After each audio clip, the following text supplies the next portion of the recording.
Hello, and thank you for tuning in to the Art of SBA Lending. This is episode 2 of our St. Louis series. And ladies and gentlemen, we have John Handmaker in the chair today. John has been founder and CEO of multiple SBA shops over the years. His latest company is called Venturus. It's a nationwide SBA lender, and he's also co-founder of Shatterbox. John's one of the smartest people in our industry, and his roots trace all the way back to, you guessed it, the money store. So sit back and relax as John recounts some of his most interesting stories looking back at his 35 years in SBA.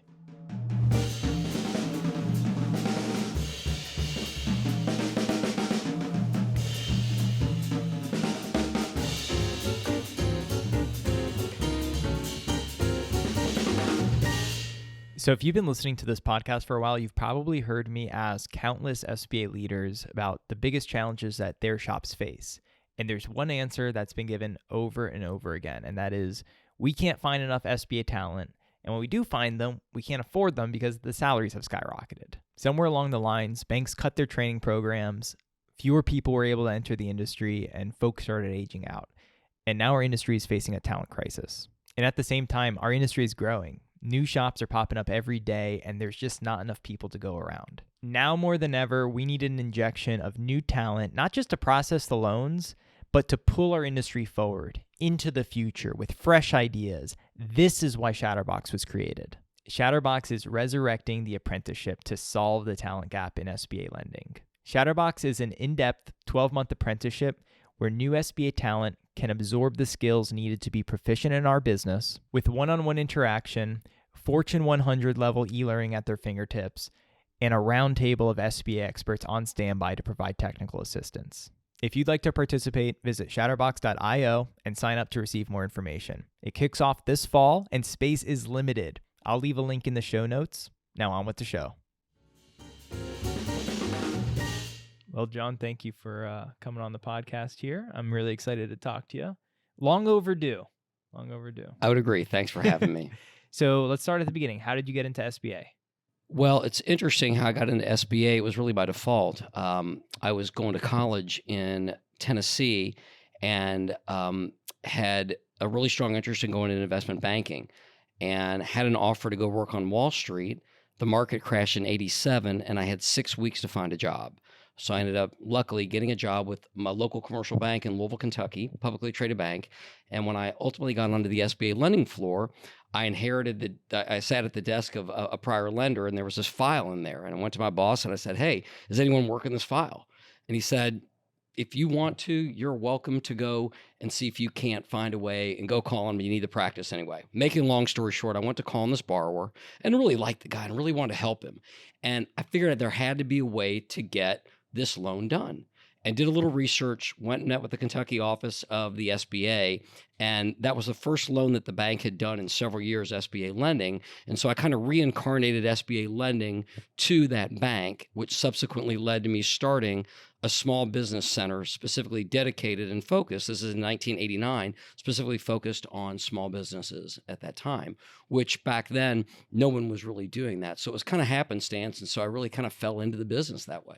That is so different than today in terms of you just found a physical file on your desk. And like, I feel like in today's environment, it's so different. I mean, obviously it's not paper, but then also like, it's just so competitive. I mean, how the market's changed so much.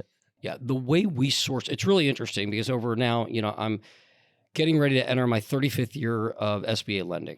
And it is remarkable the way we source business as well as also just the popularity and how many SBA loans are out there in the marketplace. And I think part of it is when I was calling on real estate brokers and contractors and CPAs and attorneys back in 1989 and 1990, really all the way through the 90s. I mean, SBA was the lender of last resort, and we got kicked out of offices. No one wanted to talk to you. And now today, it's almost as if, well, gosh, you're an SBA lender. And so it's almost like you're welcome, because by far, I think SBA has, number one, the growth of the program, but also there's so much popularity. PPP was even before then, I think a lot of lenders and access to capital has been one of the focuses. And as a result of that, we in the SBA industry have significantly benefited. But really, if you look at PPP over the last few years, it was almost like a public service announcement for SBA loans. And what's really interesting is, I mean, in some markets, I grew up in the SBA industry in Louisville, Kentucky. Well, in other markets, California, Texas, Florida, some of these other markets, certain types of financing, SBA lending is the lender of first resort, not the last resort. And it's still that way in some conservative markets. But yeah, I mean, the way business is sourced today is so different. And I think that's just been part of the evolution of the entire industry. Well, it really was changed. I've had a lot of guests on this podcast that has roots tracing back to a few select lenders. I think you're probably, I'm just going to guess you worked at the money store. I did. Yeah. And did that, how did the money store change the industry? So it was really interesting. You know, we talk about some of the great companies that are out there. And what I'll say is the SBA, or excuse me, the money store at the time, you know, when I got introduced to them, I got introduced to them by the head of finance of the SBA district in Kentucky, who I happened to bump into this weekend at Nagel, as I was just alluding to. And he's really, I guess, he's the reason why I'm now in the national SBA lending industry and had experience working for large national lenders, because he introduced me to the money store. The money store at the time was, this is in 1994. The money store was the number one subprime resi lender. They were the number one or number two subprime auto loan lender, and they were the number one SBA lender in the country.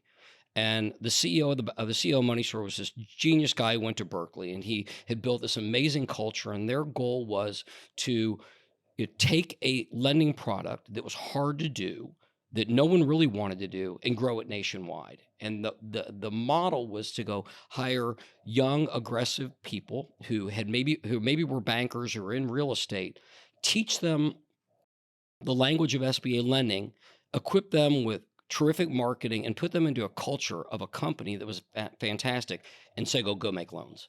And so for me, in 1994, falling into that environment and seeing a totally different way of small business finance, and recognizing that you could be compensated and not have a cap on your compensation for originating loans was outstanding. But I think also what Money Store did different than anyone else is they had a culture that I think not everyone. There's a big fraternity and sorority of Money Store people these days, and I think a lot of us are, trying to find that culture and recreate it. And it was by far one of the best companies I've ever worked for. And what's cool about it is that because of that fraternity and sorority that still exists, we're all connected. And there's so many lenders that you see that, I mean, I knew back for 20, 30 years. I think, a part of it maybe was just the time, the excitement of the time. It was new, and you were bringing this product to market that you couldn't just go out and get anywhere else. Without question. It was hard. It took a long time, but the benefits to the borrower were outstanding. And, it's interesting. For example, I had never heard of originate a loan and sell it in the secondary market. I mean, yes, we did that the bank that I was working for, we did it, you're familiar with some CMBS or some traditional institutional loans, and they were selling some residential loans, but not small business loans. So not only did the money store show a different way of lending, but I learned how you make money in the SBA business. Not just how you make SBA loans. And coming out of the bank environment into that sort of environment was probably two totally different cultures. It really was. And, I found that quite frankly, I gravitated more toward the money store culture after getting thrown out of credit committee at the conventional bank way too many times. And I think they were just trying to find a spot for me and realize that I was not going to be a good fit in the conventional bank. Or you just pushing back on the deals too hard? I just believed in the borrower and pushed hard. And, banks don't like that. Yeah. Well, you see that. Traditional banks don't like that, excuse me. It's a balance. It's a balance. But so you went in and became a BDO at the money store? I started originally as a business development officer in the Midwest region, and really I had found my calling. That's what it was. I just felt I loved the industry. I loved what I was doing, and I in my region, I ended up being the number one sales guy. And I guess they figured, maybe since I could sell, maybe I could manage. The jury is still out on that one. But at the end of the day, I was asked to take over the regional sales manager job in 1996. And I did that and completely reorganized the region, and was there. That was 1997, and was there until 99 when First Union bought us. Oh, so that was Money Store's exit, was First Union? In 1999, Money Store sold to First Union. Oh, like right before the .com crash? Wow. I guess that's when it was, yeah. Can we get the Money Store guy on the podcast? Is he still around? I Turtle Top, I bet he is. Oh, I got to track that guy down. Yeah, they sold to First Union, and then with, I guess it was the First Union, and it was Wachovia. And then Wachovia bought First Union, if you remember. So it was the First Union and then Wachovia. And I was there after they announced the merger the acquisition for about 6 months. I can't imagine it lasted as money store for very long after the acquisition. No, I mean, that was a perfect example, as I was talking about. I mean, this amazing culture. I think at the time, I don't remember how much volume we were doing, but we had 120 business development officers throughout the country crushing it. And they came in and completely changed everything with respect to culture, compensation, everything. And despite the fact that they had indicated, well, we're not going to change anything. No, we knew that wasn't true. But when it was Ed Crutchfield came in to our national meeting and announced that. Wow. And it was within a period of about 6 to 9 months, 6 months to a year after that things had changed. Everybody had kind of left. And that was really, everybody dissipated. And that was kind of the beginning where a lot of the folks were at Money Store, went off to other companies, saw how they did it. And then everybody kind of began to start their own companies and build. And so in many ways, it was that merger, that acquisition of Money Store by First Union was kind of the beginning of the proliferation, in my opinion, and the growth of SBA lending, because there's a lot of folks that are fraternity and sorority in Money Store who are running their own shops now and who've been doing it for years. That's why everything traces back to the Money Store. It really is. Okay, I'm a nerd at this. I'm getting goosebumps. It's pretty remarkable. It really is. And there's so many directions I want to take this, and this conversation is already fascinating. And I want to get that guy also on the podcast for one of the biggest fumbles in the SBA history. But although maybe not, I mean, maybe the portfolio, I mean, do we know if the portfolio was good? And I mean, it was right going into the .com crash. I don't know all the details, but from what I understand, that they bought the entire Money Store. They didn't just buy the SBA division. And the SBA division was doing very well. Gotcha. But what I understand, what really was the downfall of the big mistake was some assumptions on the interest-only strips on the residential loans associated with the subprime. Okay. All right. We don't have to get into all that. So listen, so you said that they basically called you up into management. It wasn't something you necessarily wanted to do, but once you did it, did you feel like that was the right move for you? You know, one of the things I always, first and foremost, I love a new challenge. And number two, I really, a lot of the team that I had the opportunity to manage were my peers. So our boss at the time got called up to be the number 2 guy at the Money Store, a guy named Jim Bamel. And so I took over his role as regional sales manager. And it was not, I was really enjoying being a BDO, but I wanted a new challenge. And it's interesting, moving into that role, I also had the opportunity to see a lot of things that were not going right. So it gave me an opportunity to say, okay, look, I know how I was doing it and I was having some success in my local market, but could that be replicated in another market? And so while I didn't initially want to do it, it ended up being a really good thing because it laid some foundation and framework for me in my future career of owning my own shop. And, you know, there were a lot of problems that we had to fix in our region. And I guess that's one of the other things that I kind of realized and learned is that I like fixing things. I like building things and fixing things. So we were broken at the time and needed some repair. And so I went through a period during that time of about a year of completely changing the personnel and the team and the approach that we took. All operations have been centralized out to California. And so not only was it hiring the originations team in the Midwest, but it was also coordinating and developing alliances and strategic relationships with the folks out West to get them to support you in the way that you need to, because we were sending full loan files through the FedEx there and hoping to God that we had complete packages and getting them assigned and then trying to get them closed. So it's not like it is today. It was a very different, arcane. It was much more challenging and a lot harder. You have to know like logistics. Yeah, I mean, we were driving. Let's put it this way: there were times everybody knew what time and how where the FedEx location at the airport of their local town was located, because that's sometimes what you had to do. If you were working on a package, you couldn't make the 5 or 6 o'clock cutoff, so you had to go drive to the 10 o'clock cutoff at the airport. That's insane. You mentioned, went over it, but you said own your own shop. How do you own your own shop in the SBA world? So that fast forwards to kind of an interesting dynamic. In 1999, after First Union bought Money Store, I went to work for a guy by the name of Lou Ranieri, who was the ex-vice chairman of Solomon Brothers. He had a bank out of Texas called Bank United, different Bank United than the one out of Florida.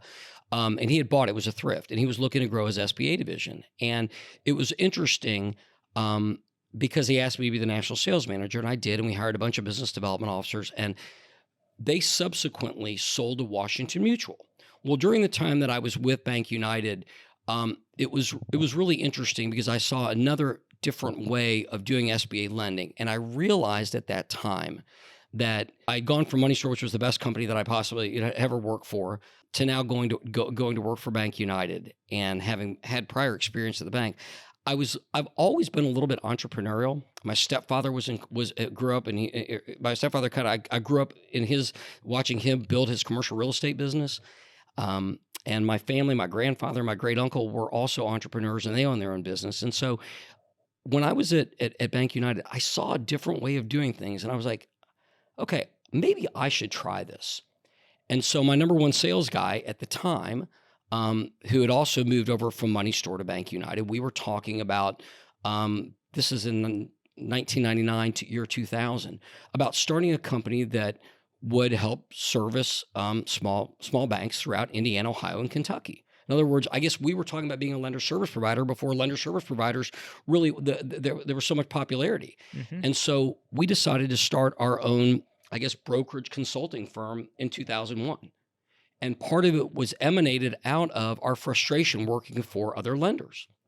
And so we did that. And originally we were just brokering loans. We were doing insurance deals. We were doing commercial mortgage-backed securities deals. We were doing SBA loans. We were doing asset-based lending. And we realized that we were trying to be more things than we could have. You can't be all things to all people. Right. So, and I'll expand upon that here in a second. But I mean, I think that for me, it was seeing what wasn't working at other lenders, which is what really prompted me deciding to go start my own shop. And, we were originating, 15 to 25 million each back then. And, in the late 90s. And we figured we could just go do that independently, place the deals with, traditional brokers, place the deals with banks, and get paid a fee for doing so. Well, what we realized is that all the banks that we were trying to place the loans with didn't know anything about SBA lending. So it just evolved into us essentially doing a lot more than just originations. And that business was the predecessor for my first joint venture with a bank that we did in 2006. Okay, so what was that venture? Yeah, so I'll back up because I think it's important that I also share. One of the things that I've been blessed with is having some really great mentors in my life. And during the transition from when I left the bank before I joined the Money Store, I got connected with a family friend who still is a mentor of mine today. And what happened was when we started Quadrant Financial in 2001, which was really started out of frustration, and that was our SBA consulting lender service provider company. And we grew that business. We were placing loans. Not only were we placing 7A loans with local banks, but we were also originating. We had a wholesale line of credit, and we were originating our own 504 loans. So we were selling back then loans to Zions and Bank of the West and Sterling and CNL, SNL, and others. And there were a lot more wholesale lenders back then. And by 2004, we had our consulting lender service provider business was really going well. And the challenge was, though, that we were having to redo it every year. We had no recurring revenue. So we were making income, but we weren't building wealth. And my mentor at the time suggested that we go try to do a joint venture with a bank. And it was foreign to me. I knew what a joint venture was, but as far as structurally. And so I worked with him. And we were also introduced at the same time to an investment banker who I'm still working with today and is actually, ironically enough, on the advisory council for Shatterbox, who introduced us to some banks. And in November of 2004, Thanksgiving week, I flew down to talk to this bank out of Savannah that was looking to grow their SBA business. They really wanted non-interest income. They wanted to grow their profitability. They had just come out of de novo status. So they were looking for something that would to accelerate their earnings. And we talked for almost a year. And after that conversation, we ultimately decided to form a subsidiary, also called Quadrant Financial. And the difference is, in order to make sure that we didn't violate anything with the Bank Holding Company law, Bank Holding Company Acts, and structurally so that we could leverage off their 750 agreement, we ended up doing a joint venture and forming a subsidiary of the bank, where the bank owned the majority control. And my partner and I took we shared the minority. So they had 50.1%, we had 49.9%. And then I mentioned my mentor and one of his friends were also preferred shareholders. So it was a way for all of us to partner together, go do SBA lending, own my own business, and benefit from the profitability from it. And the bank benefited because they got 50%. They got all the loans, but they benefited from 50% of the earnings. Wow. Okay, so you found a way to bring entrepreneurship to an industry that historically it's banks. You work at the bank, you build it at the Right. bank, then you leave, the bank keeps it. You did it in a way where you actually had equity in the SBA. That's that seems uncommon, and I don't know if that's occurring today. And if it did, it sounds like you invented it. Well, I don't know that necessarily I invented it. I don't know at the time if there were any other, we were unaware of any other joint ventures like called that in the inventing SBA it. industry. Yeah. And, I'll tell you, it was really interesting going through it. SBA wasn't very familiar with it either. It was something new. So some of the folks at Okram, we had to spend a lot of time educating and explaining. And, because at the end of the day, they viewed us almost like the way a lender service provider is viewed today, but we weren't, because we were all employees of the bank. Yeah, I can And it see was a how joint venture. they Yeah. can get tripped up with something that's not what they're normally used to. So is that still a structure today Yes. that you think is allowed? So I've done that structure 3 different times. That's not my current structure, but yeah, we've done that. And I know that there's some other entities out there that have a similar structure where it's either a joint venture where either there's a sub that the director or whoever runs the SBA division or the executives own part of the subsidiary, or it's a profit sharing model where it's a separate division, you run a separate P&L, and the owners basically share in the profits of that. I mean, it makes sense. I see so many now shops popping up left and right where they're named different, but I can't ever tell if it's just a branding thing or if it's an actual separate entity under the bank. It's probably either or. And it seems like it's a lot of BDOs going out and doing this stuff right now. We had ones here on the podcast. It's high producing BDOs bringing their volume, becoming a director and producer.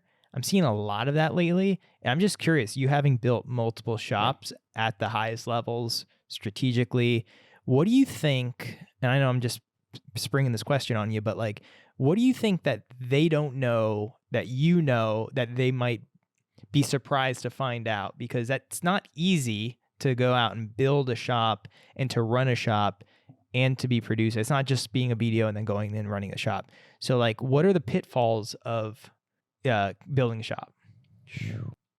It's interesting. I think a lot of BDOs, and I grew up as a BDO in the industry, and I think part of, and I'll talk about the pitfalls, but I think that one of the reasons why a lot of BDOs is because they bring the sales engine. And a lot of banks, we were fortunate that we found a bank that just needed what we had at the time. And we had a proven history of, historical business development, working for other SBA lenders, but also 4 to 5 years of Quadrant Financial, which was our consulting and lender service provider. And so we had a little bit of history to bring to them, and it was proven. Mm-hmm. And I think that a lot of BDOs start them because they have history that they can prove. And as we all know, banks traditionally are conservative. So if they're going to go do a joint venture or they're going to get into something, they need to know that it's going to be successful, because otherwise it's considered too big of a risk. I think that the pitfalls, and it's every venture that I've done has had a little bit different, but one of the biggest pitfalls I don't want to say pitfalls, but one of the greatest challenges is 3 things. Well, I would say 1, but I'll characterize it as 3. First of all, people. It's so challenging to get really good people and get them at a reasonable rate today. Secondly, while there's a tremendous number of loan origination systems and all sorts of technology and platforms, it's still very, very challenging to get your operations going and getting synergy amongst your team. And then I think that the third thing is, it's one of the other pitfalls, really, the challenge is just where you are in the economic cycle. And it's where are you going to take your credit position and where are you going to sell into the economy? Because obviously you sell a little differently when you're in a growth mode versus potentially when you're in a recessionary mode, which we may be considered, which we're going into. And so a lot of it is, those are the 3 things. I don't want to say necessarily pitfalls, but I would say those are the 3 big things that are challenges that you're most mindful of. So what about the portfolio and compliance aspect of what we do, which is pretty important? Does that fall on me starting the shop, or does it fall on the bank and their kind of credit team? So one of the things that we learned when we started Quadrant Financial, and we were out placing loans with a lot of local banks at the time, they didn't have the SBA expertise at all. And, yes, there's obviously nuances to SBA servicing and underwriting and packaging and processing and closing. We had to do everything because what we found, and we tried it differently, there were certain aspects that various lenders would take and they would do traditionally, conventionally. But when all the shops that I've started were everything cradle to grave. I want the Okay. control. I find it better. You can be a whole lot more efficient.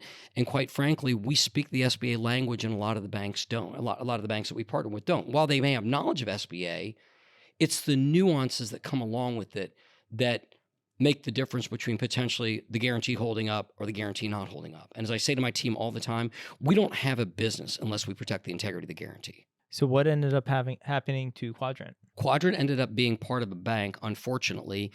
Great bank. And unfortunately, the bank got into a lot of acquisition, development, and construction activities, and they were based in Georgia. And so during 2000, during the 2000 aughts, obviously when the recession and everything turned, they got a little head over their skis and they got into some problems because they had to write down some loans. And so we were an entity that was making a tremendous amount of profitability. And what happened is the bank's tier one, we were keeping them alive while they were having challenges in their conventional portfolio. And it got to a point where their tier one capital ratio dropped so low that, quite frankly, when you're struggling, what's one of the things you do to try to keep yourself alive? And that's sell your most valuable asset. So we went to the board and we said, what we really would like to do is, what's it going to take for us to unwind from you? Because we do not want to be part of the bank failure. And so we negotiated with the board and we were able to come up with a number that they needed for their 50.1% of the company. And we worked with our investment banker and we ultimately sold to a bank out of Greenville, which was, interesting enough, was a de novo bank. A shelf charter bank. They weren't a de novo bank. They were a shelf charter bank, which at the time there were 9, I think, charters issued for banks that could start up by going and acquiring loss share banks. I don't know if you remember that, but basically that the FDIC was sharing in the losses to help incent banks to go acquire failed banks. And so the bank that ultimately bought Quadrant Financial was a bank that was formed through acquisition of 3 or 4 banks, I think at the time 3 or 4 banks, and they were $1.8 billion when they bought us. And so that was the other piece of what they were looking to do. They were looking for an earnings engine, non-interest income, high return on equity, high return on assets, et cetera. And we were a good fit for them. So Quadrant Financial was acquired by Certus Bank and became Certus Small Business Finance. And my partner and I, we were there for a couple years as part of the agreement that we had to work for the bank there for 2 years as part of the acquisition. So did that. And that wasn't through early 2015. Yeah, and I appreciate you. I'm just going kind of through your resume basically, but it's like I'm trying to figure out what your history was and like what we're learning along the way. And on that bank that was, I think you said in Savannah, that failed. Correct. How much of the bank's revenue was from your SBA department? Do you remember? I don't. Okay. Was it a significant portion? Yes, very significant. Okay. Yeah. I mean, if it's keeping the bank afloat, I mean, that must have been pretty significant.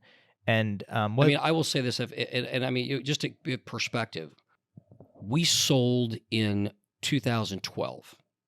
And if I am not mistaken, in 2011, our Quadrant, give you an idea, 8 figures of profitability. Now, I don't know what that meant for the bank, but the bank at the time was $500-600 million.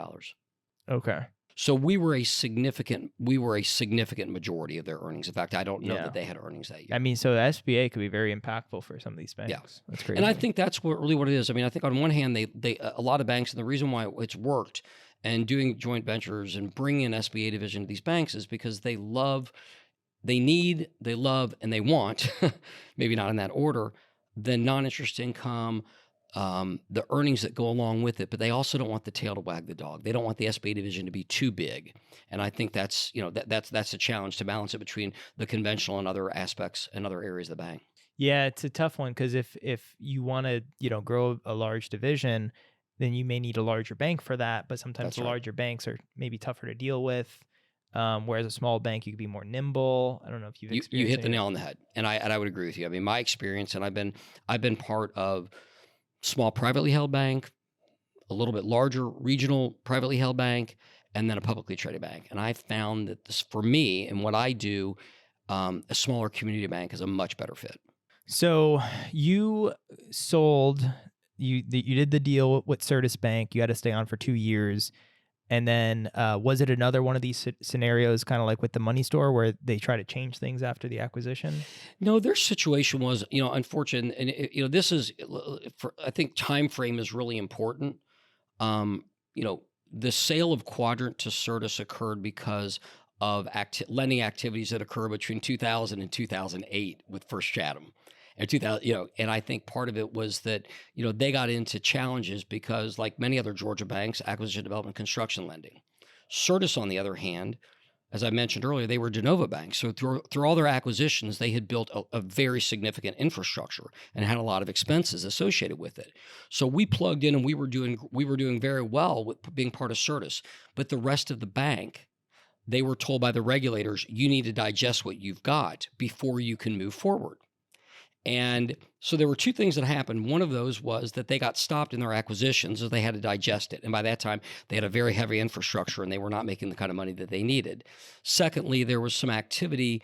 One of the shareholders, I don't know if you follow the news and whether you follow the news on Certus, but it's kind of an interesting story to go back. But the executives at the bank were asked to go thrive elsewhere because the shareholders did not like the way that they were managing through that, as well as also they felt that they were incurring some expenses personally and doing some things that were not in the best interest of the shareholders.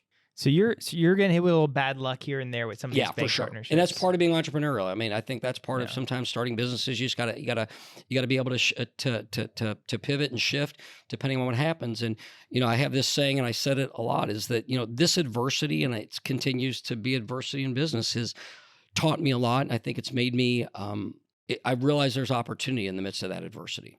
And so it's usually when that's happened, it's created another opportunity. If it was easy, everyone would do it. Well, that's probably true. Yeah. All right. So I want to, we were running kind of short on time and I want to make sure I get through everything. Sure. So fast forward me to Q2. So Q2 was when we ultimately what happened with Certus. We my partner and I decided that we had worked for the bank as part of our agreement for 2 years. And at the time, Certus was looking to sell Quadrant again. Well, really, Certus Small Business Finance. And we were not interested in going to work for any of the buyers that were looking at buying Certus Small Business Finance at the time, as well as also I felt like there was just some unfinished business. And I wasn't quite ready. After we sold, I was going to say, I'm going to take a break and not get back into the game. But my partner and I felt like the opportunity was there. So we decided to start it up again. And we couldn't come up with a very good name. So we decided to call it Q2. Since we couldn't call it Quadrant 2, we called it Q2. And we started that in 2015. Quite frankly, with this time we did it with a larger bank. Actually, it was one of the banks that we had actually talked to who was interested in buying us back in 2012. So we kind of went back to one of the potential buyers because it was a good fit. And we were under an LOI with them and things fell apart at the last minute. And Certus came in last minute, and that's why we ended up selling to Certus. But Q2 was, we wanted to kind of take what we had learned from Quadrant and do it differently. So in 2015, there were, I think, 53 people that were part of the Quadrant Certus group. And we ended up starting a very similar joint venture to what we had done with Quadrant. And I think at the time we hired 9 or 10 of our original teammates. So you left the Certus deal and you went on a bit of a hiatus for a couple months. For 3 months, I had to take a break. That was my contract. And were you really taking a break or were you putting together a master plan? Well, I don't know if I was putting together a master plan, but we were working on building Q2. And at the time, we were talking to several other banks and kind of building the credit culture and the guidelines and talking about what we wanted to do and really begin to build a framework of what that business was going to look like. Can you tell me a couple of the things that you felt that you had learned before that you wanted to do differently with the Q2 shop? Yeah, I think one of the biggest things is we realized, like one of the things is we wanted to drive the credit guidelines. We wanted to drive the credit culture. So that was one of the things. That was a big thing. As well as also operationally, from a control perspective, we wanted to, we tried to get as much control as we possibly could, because I don't need to tell you, the manner in which you deliver loans in this business is critically important. And so by having the control rather than relying upon the bank's resources, we wanted to be as efficient as we possibly could through that. So just those two things just come off right off the top of my head. And you've had a partner throughout all of this. What's I have. the dynamic with the partner? Are you guys different like parts of the business that you guys control? Yeah. So we are not partners. Q2 was our last business together. We worked together all the way going back to the money store. He's a terrific sales guy, and he served the role of primarily originations. So as I say, he told the story, sales, marketing, originations, led the business development team, told the story, our brand, if you will, in the marketplace. And I got to do all the stuff that no one else wanted to do. Okay. Yeah. Everything else. Yeah. I like George's role. Yeah. So one of the things in our industry has been the BDO model, and it's just been around since you were a BDO, and it just hasn't changed for some reason. I know you're big on like customer service and delivering that experience. How do you see the BDO model, and how important do you think the BDO is to delivering that experience? I think the BDO plays a critical role. Whether you call the BDO a relationship manager, a business development officer, whatever. The difference is today, the way that business development officers source their business is very different. It's no longer, in some respects it is, but it's no longer the traditional banking model.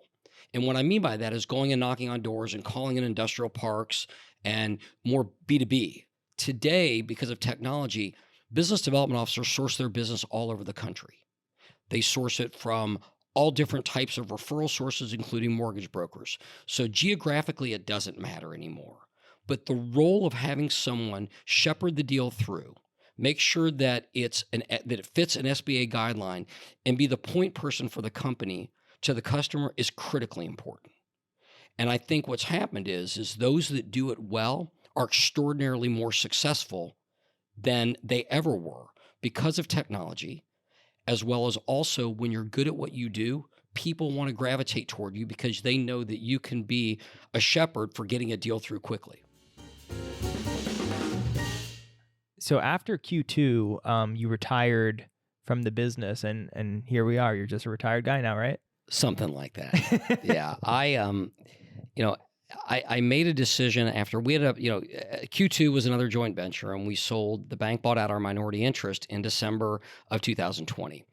And at that point in time, I ended up going to work for the bank. So instead of being a partner in a venture, I was an employee, and did that for about 5 months and realized that I'm not a very good employee. That's really what it comes down to. And very entrepreneurial, and really kind of thrive much more in an environment where I own and control my own. And so I was not planning to get back in the SBA business. I was done with that. I was really happy with where I was. And so in June of 2021, I retired and spent 15 months.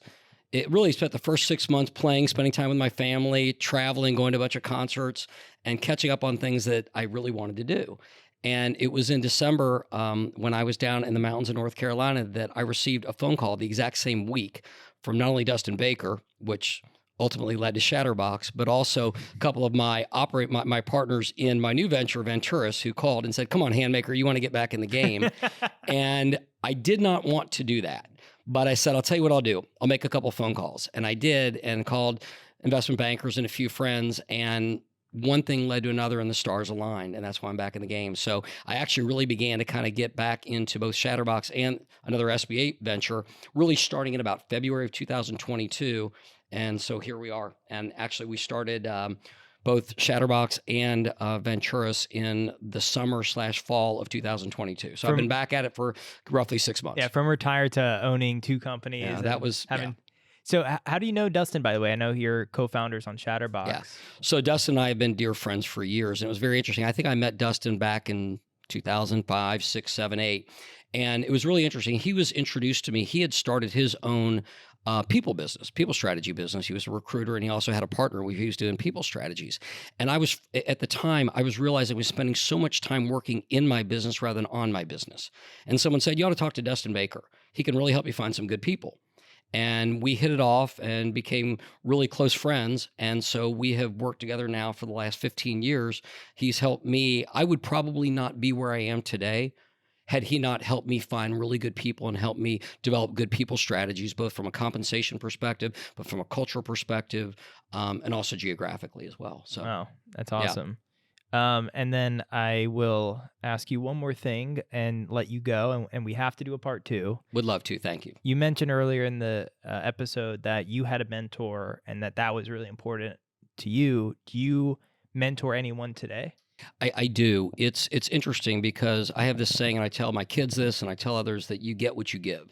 And if you give generously and you invite people into potentially your success, or invite people into where you see an opportunity for them to grow and thrive, it'll reward you. And so it's interesting how where I am today, one of my partners today is Christian Bowles, is someone who I actually started. I wasn't necessarily his mentor, but we started having coffee way before years ago. And I knew him through high school. So he's from Louisville. Wow. And I was very, very impressed with him. And so we just continued to get together, and one thing led to another. And I said, you'd be a perfect fit in the SBA industry. We had a need for a business development associate, and he was working for Merrill Lynch at the time. And I'm like, why don't you come into the company? And so we brought him. He had no SBA experience, brought him in, and he ended up being a rock star in the industry. Has really done very, very well in his career. In addition to that, there's a gentleman who is currently at University of Kentucky that we're hiring as a summer intern, who I've known since before he was born, really. I've known since he was a kid. And he's going to join us this summer as our intern, with the hopes that it goes well, that he'll join us after he graduates. So I'm just a really big believer in, number one, bringing young talent to the industry, but also when you meet someone or meet people that you feel like you can help, I feel obligated that that's something that I should do, because I've been blessed in my life and others have helped me. So it's like, be reciprocal. That's awesome. Well, John, thank you so much for doing this. Thank you. I appreciate it very much. Great being with you. All right, that's it for this week. Don't forget to subscribe to the podcast so you never miss an episode of the Art of SBA Lending. And if you have any feedback or suggestions, email me at ray@artofsba.com. Until next time, ta-ta.